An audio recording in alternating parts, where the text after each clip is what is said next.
The parent should really understand the sleep cues the Yeah. baby is giving out.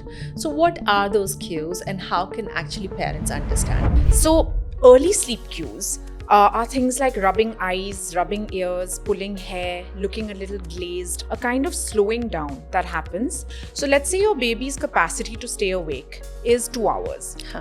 What will happen is that at about 1.5 hours, your baby will show you these early sleep cues. Now, if you immediately pick up your baby, take your baby into a dark and quiet room and soothe your baby to sleep.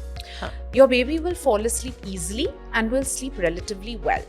But if we miss those cues and that 2-hour wake window closes, suddenly they'll actually look very awake. Very Yes. playful, active. Actually, what has happened is that the body has released the stress hormone cortisol to wake them up. It's the second rush of energy that they get from that cortisol production.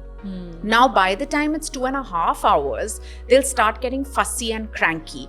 These are actually the late sleep cues. But this is when we usually say, oh, okay, the baby is tired. Yes. But actually, by then it's too late. So now, when you take the baby to sleep, the baby will not sleep.